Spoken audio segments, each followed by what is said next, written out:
On raconte qu'une vieille maison s'allumait toute seule, et seulement quand quelqu'un faisait le bien. La plupart y voyaient une légende, jusqu'au jour où un garçon brisé par la vie découvrit que la lumière n'attendait qu'une chose, lui. Il existait, dans la partie la plus ancienne d'une petite ville française, une maison dont tout le monde parlait en silence. Une maison sombre, de bois anciens, avec des fenêtres hautes et des vitres fêlées. On l'appelait la Maison Lumière. Personne n'y vivait depuis des décennies. Personne n'osait s'en approcher. Et pourtant, chaque année, pendant la semaine de Noël, la maison s'illuminait de l'intérieur, sans électricité, sans bougies, sans explication logique. Les habitants donnaient 1000 théories. Certains parlaient d'un fantôme, d'autres d'une malédiction, d'autres encore d'un vieux système électrique fou.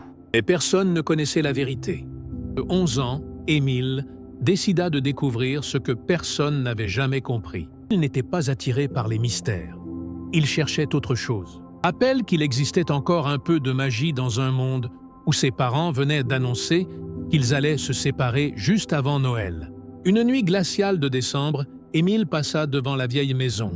La rue était vide, le vent mordait sa peau. Et soudain, une fenêtre s'alluma. Une lueur faible, tremblante, comme une vieille lampe à huile. Émile s'approcha, le souffle court, regarda par la vitre. La pièce était vide, pas de câble, lampe, rien. Au même moment, juste à quelques mètres de lui, une femme perdit l'équilibre en portant 2 sacs lourds.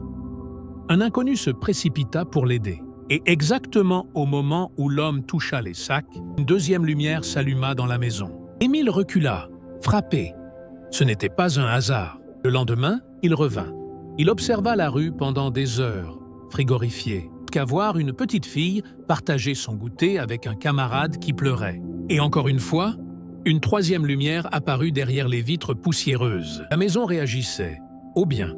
Chaque geste de gentillesse, même minuscule, même silencieux, faisait revivre un morceau de la vieille maison. Alors, Émile commença à y revenir chaque jour.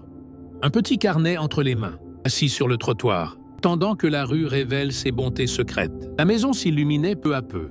D'abord les fenêtres, puis le couloir, puis le grenier. Émile remarqua quelque chose qui le piqua au plus profond du cœur. La maison ne s'allumait jamais quand lui faisait quelque chose. Il aidait une personne âgée à ramasser des clés tombées. Aucune lumière. Il partageait son écharpe avec un ami. Rien. Il tenait la porte d'une boulangerie pour un client.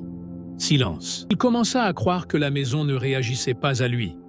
Parce qu'il n'était pas vraiment bon. Parce qu'il était trop triste. Parce que son cœur était trop lourd pour éclairer quoi que ce soit. La veille de Noël, Émile marcha seul dans la rue, les mains dans les poches, les yeux fixés sur le sol. Son monde s'écroulait, sa famille se déchirait, et il ne savait plus à quoi s'accrocher. Devant la place centrale, il vit un vieil homme tentant d'allumer un petit feu pour se réchauffer. Le vent glacial éteignait chaque allumette.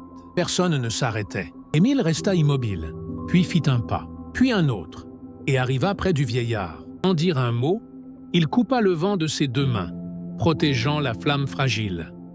Le vieux homme sourit, et ensemble, ils réussirent à allumer la petite flamme. Émile leva les yeux vers la vieille maison, et cette fois, toutes les lumières s'allumèrent d'un seul coup, chaleureux, lumineux, qui traversa chaque fissure du bois. La maison entière respirait de lumière. Tu avais oublié une chose, le bien ne naît pas de la perfection. Il naît du courage. Émile rentra chez lui avec cette lueur nouvelle dans le cœur. La table familiale, ses parents étaient assis en silence, fatigués, résignés. Il s'assit entre eux, prit leurs mains et murmura « Je n'ai pas besoin que vous soyez parfaits. J'ai juste besoin que vous essayiez d'être bons. » Au moins ce soir, la maison, de l'autre côté de la rue, brilla encore plus fort. Ce Noël-là, ses parents ne se réconcilièrent pas complètement. La vie ne fonctionne pas comme dans les contes. Mais il y eut un silence plus doux, un dîner sans cri, un regard partagé, un début fragile mais réel. Des années plus tard, devenu adulte, Émile apprit enfin la vérité. Le propriétaire de la Maison Lumière n'était ni un fantôme ni un fou. C'était un ancien professeur, un homme qui croyait que chaque acte de bonté génère une énergie invisible, capable d'illuminer tout ce qu'elle touche, même une maison abandonnée. Et Émile comprit alors, ce n'est pas la maison qui s'allumait, lui, c'était son regard. C'était le monde lorsque nous choisissons de voir le bien, même dans les nuits les plus froides. Ce n'est pas Noël qui allume la bonté en nous, c'est la bonté en nous qui allume Noël dans le monde.